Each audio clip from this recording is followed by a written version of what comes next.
राष्ट्रवादी शरदचंद्र पवार पक्ष विधानसभेला नव्या चेहऱ्यांना संधी देणार असल्याची माहिती सूत्रांकडून मिळते।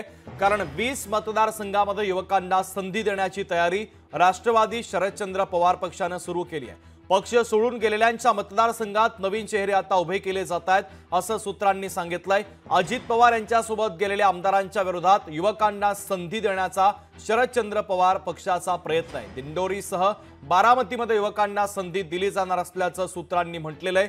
त्यामुळे आता अजित पवारांच्या राष्ट्रवादीच्या अडचणी वाढण्याची शक्यता आहे। महत्त्वाची आणि मोठी बातमी आपण पाहतोय, पक्ष सोडून गेलेल्यांच्या मतदारसंघामध्ये राष्ट्रवादी शरदचंद्र पवार पक्षाच्या वतीने आता मोर्चे बांधणी केली जाते। नवीन चेहऱ्यांना संधी देण्याची शक्यता आहे। तर कुठल्या मतदारसंघात युवकांना संधी मिळू शकते याचा तपशील ग्राफिक्सच्या माध्यमातून आपण समजून घेऊया।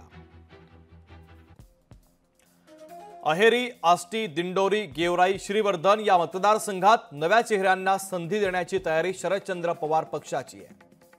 यासोबतच हडपसर, पुसद, बारामती, अमळनेर आणि उदगीरमध्ये देखील नवीन चेहऱ्यांना संधी देण्याच्या प्रयत्नात आहे।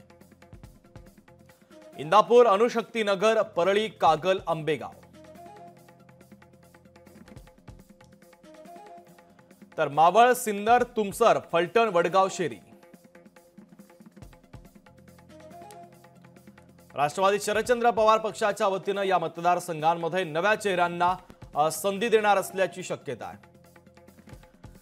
तर महत्त्वाची अपडेट आपण पाहतोय, राष्ट्रवादी शरदचंद्र पवार पक्षाच्या गोटातली महत्त्वाची बातमी, नवीन युवकांना संधी देणार असल्याचं कळतं। राष्ट्रवादी शरदचंद्र पवार पक्षाच्या वतीने विधानसभेला नव्या चेहऱ्यांना संधी देणार असल्याचं सूत्रांनी म्हटलेलं आहे। विनोद राठोड आपले प्रतिनिधी आपल्याशी जोडले जातात, त्यांच्याकडनं महत्त्वाची अपडेट घेऊयात। विनोद, राष्ट्रवादी शरदचंद्र पवार पक्षाने आता विधानसभेच्या निवडणुकीची मोर्चे बांधणी सुरू केल्याचं दिसतंय। कारण 20 मतदारसंघामध्ये राष्ट्रवादी शरदचंद्र पवार पक्ष युवकांना उतरवण्याच्या तयारीत आहे। तशी तयारी देखील त्यांनी सुरू केल्याची माहिती आपल्याला सूत्रांकडून प्राप्त होते। या बातमीच्या संदर्भातली अपडेट काय? आगामी विधानसभा निवडणुकीमध्ये शरदचंद्र पवार गटाकडून नवीन युवकांना संधी देण्याचं नियोजन राष्ट्रवादी काँग्रेस पक्षाचे राष्ट्रीय अध्यक्ष शरद पवार यांनी केले आहे।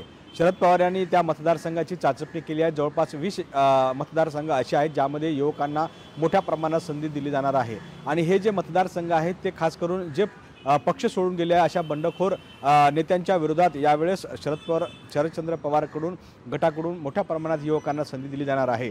शरदचंद्र पवारची हीच भूमिका होती की या आधीही युवकांना संधी देऊन हा पक्ष जे आहे ते युवकांचा असला पाहिजे, त्या दृष्टिकोनातून त्यांचे प्रयत्न या ठिकाणी पाहायला मिळाले आहे। आणि याच प्रयत्नांचा पार्श्वभूमी या विधानसभा निवडणुकीमध्ये पाहायला मिळणार आहे। आणि आगामी विधानसभा निवडणुकीमध्ये महाविकास आघाडीमध्ये चर्चा करत असताना जे बंडखोर उमेदवार आहे, जे बंडखोर करून पक्ष सोडून गेले आहे, त्यांच्या विरोधात एकंदरीत युवकांना संधी देण्याचा युवक चेहरा त्यांच्याकडे असल्याने त्या युवकांना पुढाकार घेऊन त्यांच्या सगळं मदतीला करून महाविकास आघाडीच्या माध्यमातून त्या 20 युवकांना निवडून आणण्याचा प्रयत्न शरद पवार गटांचा आहे।